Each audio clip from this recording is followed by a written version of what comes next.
कोटा में नीट के खिलाफ जो हमारे युवा साथियों का भविष्य बर्बाद किया है उसके खिलाफ, किसानों को बिजली पानी नहीं मिल रही उसके खिलाफ हम लोगों ने प्रदर्शन किया।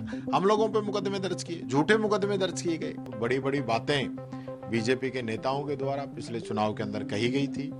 हम लोगों की छवि खराब करने का पूरा प्रयास इन लोगों के द्वारा किया गया और छवि खराब की गई कि पेपर लीक की कांग्रेस करा रही है। आज जिन केसों की जांच ईडी और सीबीआई कर रही है तो क्या उसका रिजल्ट क्या रहा? आज 7 महीने हो गए, झूठे मुकदमे लगा के वहां जो एमएलएज थे सारे, उन सब लोगों के खिलाफ आप मुकदमे दर्ज कर रहे हो ताकि ये लोग आवाज नहीं उठा सके। सिरोही के अंदर संयम लोढ़ा जी पे आपने मुकदमे दर्ज करा दी। देखिए, सबसे पहले तो जो नाम बदलने का सिस्टम बीजेपी ने चलाया है, मैं समझता हूँ पहले भारतीय दंड संहिता था, भारतीय न्याय संहिता कर दिया, और एक मैं समझता हूँ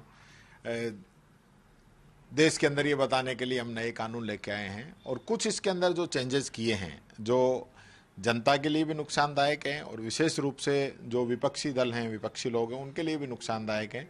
कहीं ना कहीं पुलिसिया राज इससे बढ़ेगा, जिसके ये पक्ष में रहते हैं। ईडी, इनकम टैक्स, सीबीआई को जिस प्रकार से इन्होंने यूज किया है, इसी प्रकार से अब इनकी नज़र पुलिस पे भी है और ये इन कानूनों का फ़ायदा उठाएंगे। मैं ये कहना चाहता हूँ और मेरी राय है, मेरी पार्टी की भी ये राय है कि इन कानूनों को अभी नए सांसद सब चुन के आए हैं, वापस इस पर चर्चा होनी चाहिए, सब लोगों की राय ली जाए, इसमें जो भी कहीं कोई सुधार की गुंजाइश है, जो कमियां हैं उनको ठीक करके फिर इसको लागू किया जाता तो मैं समझता हूँ ये अच्छा रहता।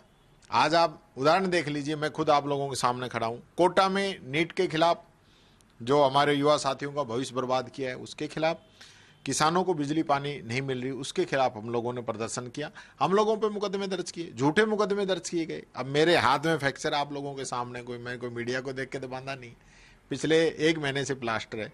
मैं वहाँ गया ही नहीं, डोटासरा जी वहाँ गए ही नहीं। उसके बावजूद भी हमारा भी नाम है कि टीकाराम जूली ने भी धक्का मारा है, टीकाराम जूली ने भी शर्ट फाड़ी है। तो ये सारी चीज़ें जिस प्रकार से झूठे मुकदमे लगा के वहाँ जो एमएलएज थे सारे, उन सब लोगों के खिलाफ आप मुकदमे दर्ज कर रहे हो ताकि ये लोग आवाज़ नहीं उठा सकें। सिरोही के अंदर संयम लोढ़ा जी पे आपने मुकदमे दर्ज करा दिए। देखिए, विरोध प्रदर्शन लगातार होते रहें और होंगे। जिस प्रकार की तानाशाही सरकार करेगी, ध्यान जनता पे नहीं देगी, तो ये सारी चीज़ें होंगी। उसका मतलब ये नहीं है कि आप विपक्ष के लोगों पे मुकदमे दर्ज कराएं।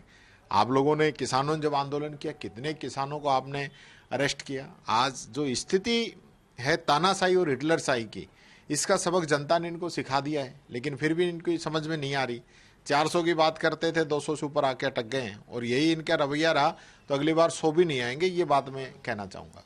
आप नेता प्रतिपक्ष भी है राजस्थान का। 3 तारीख से विधान बजट सत्र है, वो शुरू हो रहा है। विधायक दल की बैठक आप लोग कब बुला रहे हैं और क्या तैयारी है? इस बार सदन में किन मुद्दों को लेकर सरकार को करेंगे? तैयारी पूरी है। सबसे पहला जो हमारा मुद्दा रहेगा वो नीट परीक्षा को लेकर रहेगा, पेपर लीक को लेकर रहेगा, क्योंकि बहुत बड़ी बड़ी बातें बीजेपी के नेताओं के द्वारा पिछले चुनाव के अंदर कही गई थी। हम लोगों की छवि खराब करने का पूरा प्रयास इन लोगों के द्वारा किया गया और छवि खराब की गई कि पेपर लीक की कांग्रेस करा रही है। आज जिन केसों की जांच ईडी और सीबीआई कर रही है तो क्या उसका रिजल्ट क्या रहा? आज 7 महीने हो गए, तो उसके रिजल्ट जनता को बताएं।